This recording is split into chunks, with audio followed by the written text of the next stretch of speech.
I'll get there.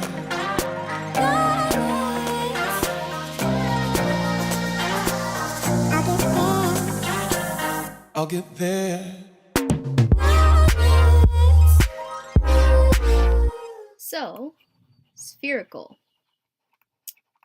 Alright, so let's define some variables first of all, because spherical, instead of using r and theta or r theta z, now we're going to be using theta still there, but we have a new term, or a new variable called rho. It's like a fancy p. And then the last one is called phi, which is this thing. It's kind of cool to write. Anyways, so we know this one, but these are new, being newly introduced. So I'll show you what they look like and what they represent on in space, like graphically. So here's our x, y, z, and so theta, that measures how far you from the x-axis, basically, angle-wise. So this is your theta. We're familiar with that already. And then rho, that's a little bit different, because remember how r is a radius, right, on the xy plane. So this would be r. And then, but what if we had a point in space over here?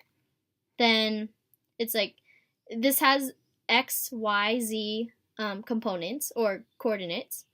And so the way we measure this is with rho, right, the fancy p thing. Because this wouldn't be r, because r is restricted to the xy plane. Okay, so I'll make a little note of that. R restricted to xy plane. But rho can go into space, basically. Measures.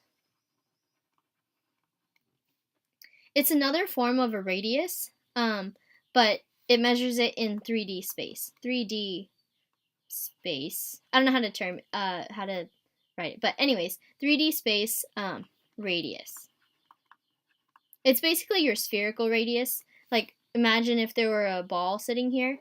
If you had like a solid ball and that was on the surface of it, that would measure the radius of your sphere, but which isn't necessarily the radius from the xy plane. I know it might be a little bit hard to wrap your head around, but you'll get more familiar with it, the idea, as you work more problems.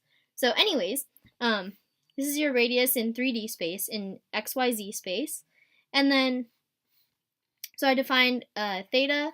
This is the angle from the x-axis. Rho is the radius, the spherical radius. And phi now, phi, I think like phi, fo, fum kind of thing. I always get these two mixed up. Like I say, that one's phi and that one's, I want to call both of them phi. But anyways, yeah. So it's like phi or phi. Anyways, so what that is defined as the angle from the z-axis. So let's look at this point again. So here's the z-axis. If you had a point here, that would be where phi equals 0. Okay, so that's where 0 is. And then as you come down, that's our angle phi. All right, so if we come down all the way to that y-axis, that would be where phi equals pi over 2. Okay, because that's 90 degrees. And let's say you kept going. Okay, so now here's your phi. And then let's go all the way down to the negative z-axis. If you had a point down here, that would be phi comes, okay, sorry, I have so many lines. Let's say we're starting here, 0, and then it comes down pi over 2, and all the way down would be phi equals pi, okay, because you made a full 180 degrees. All right, so phi measures angle from positive z-axis, axis. So basically from the top, that's what I think. You're starting at the top and then you're measuring how far it goes down. All right? So I just wanted to find those because we need to know what they signify when we're using spherical coordinates. So, all right. We'll go back to a quick review of polar and cylindrical. So polar, I'll draw a little line here. Hold on. Okay, so we have polar. That was x equals r cosine theta, and y equals r sine theta. So these are kind of like how we changed from rectangular to polar, right? X and y to r and theta. And then cylindrical, as we saw, that's basically polar. So the same things. X is the same thing as up there, and y is the same thing as up there. And then z just stays z. So nothing too exciting there. And now spherical. So spherical, we're not using r and theta anymore, but we're going to be using some kind of combination of these three variables, okay? And it does get kind of tricky, but so we're gonna have x equaling rho cosine theta sine phi, y equals rho sine theta sine phi, and finally z equals rho cosine phi. All right. So yes, this is quite a handful here, but that's what I thought on first impression when I saw these. But after doing more problems and stuff and becoming more familiar with using them, it becomes pretty like second nature kind of to remember. But anyways, so these are our equations for switching from rectangular to spherical. And then we also have, you know how in polar we switch from, so our dA is r dr d theta, so we have this extra factor of r. We're going to kind of have the same thing here. So dv, which would normally be dx, dy, dz, in rectangular, now in spherical coordinates, we're going to have something here, and then d rho, d phi, d theta. There we go. And this thing in the box, this new factor, is rho squared sine phi. Okay?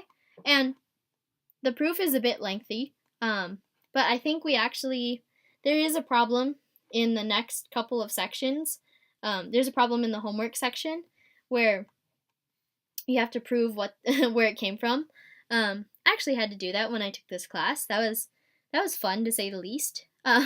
Anyways, so this is not just in the box, but this whole thing here, that line is our differential volume when you're using spherical coordinates, okay? So that's important to remember. That's kind of just like our dr d theta in polar. Okay, so both of these box things, those are very important. Okay, so now let's actually set up the triple integral. Okay, so we have, I'll draw a little graph here of what we're actually doing, because right now it may seem unclear still. So let's say we use spherical when anything, it doesn't really have symmetry to anywhere except for the origin, kind of. So this is just for anything and everything. So I'm going to try my best to draw what's called a spherical wedge. So we have something like this. I think that actually looks pretty good. Something like that. And it makes like a little box, but it's part of a big like sphere kind of thing. So this is what we have here.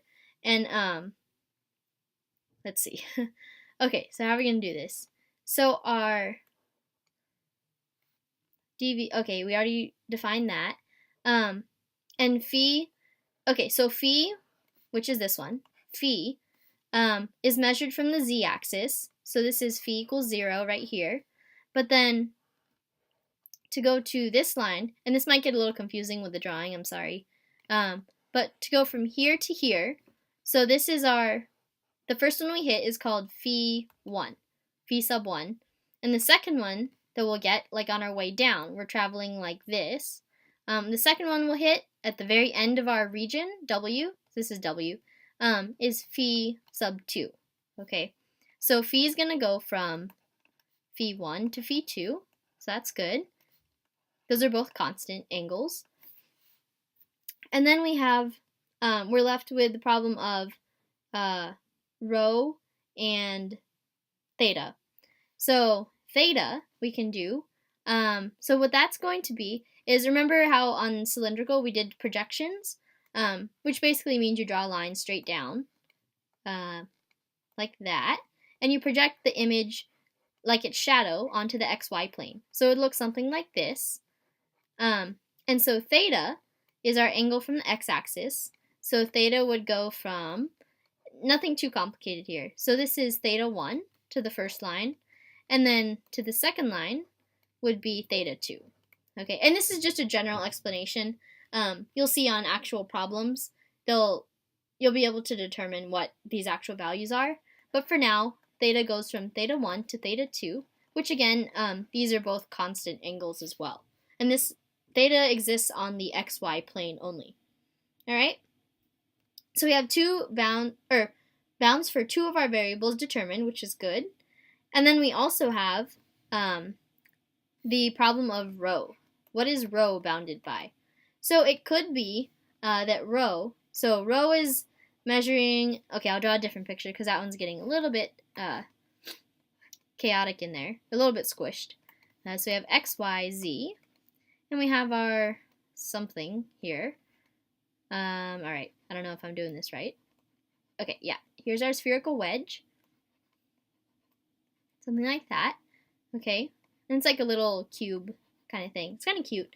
Anyways, so our rho goes from phi 1 to phi 2, but these might or might not be constant values. If it is a sphere, which has a constant radius, right, then it would be phi 1 to phi 2, and those would be constants. But let's say the distance from the origin, 0, 0, 0, it actually depends on these two angles. Then you would have phi 1 here. This surface right there, that would be characterized by phi 1 of theta and phi. Sorry, did I say phi again? I told you I mixed those up. Rho 1 of theta and phi. So that's for this one right here, this little face right there. And then for the outer one here, that one, the farther one, that would be characterized by rho 2 of theta and phi. Okay, so in this case, the radius, the spherical radius, radii, I guess, depend on theta and phi.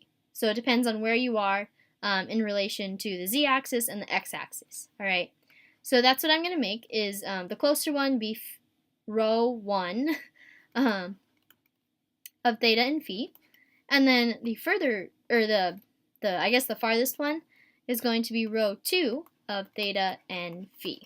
All right. So now we determine the bounds for our three new variables, and now we can set up our integral. And I'm going to do so on the next page because this is going to take quite a lot of space just to write the formula. So that in this case, again, just to refresh, we're doing the triple integral of f of x, comma y, comma z, dv.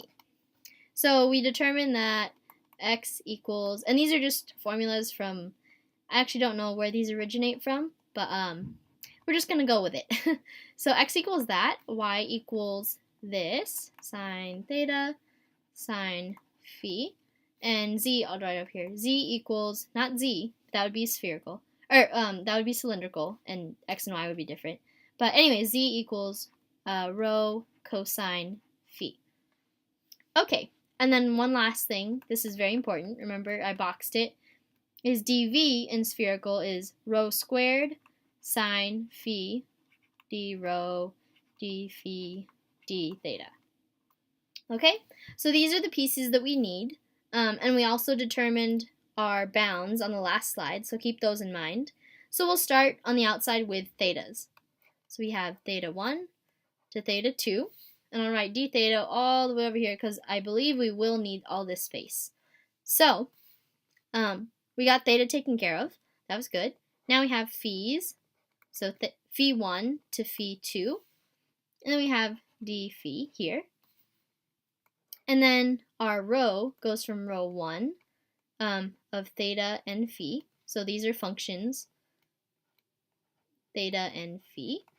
And then we have our d rho. And then we have to add this factor right in front. So we have rho squared sine phi. Okay, so this is our dv at the end, and these are our bounds. So we're good so far. And now we just need to plug in whatever we have for f of x, comma y, comma z. So, as you guessed it, we're going to have to plug in these things, what we have for x, y, and z, into our function. So we're going to represent that by f of, we're going to plug this in, rho cosine theta sine phi. And then y is rho sine theta sine phi. Yay, I'm going to have room. Okay, and our z is rho cosine phi. All right? So this, in its entirety, this whole line here, that's how you would set up an integral with spherical coordinates. All right? I'll get there.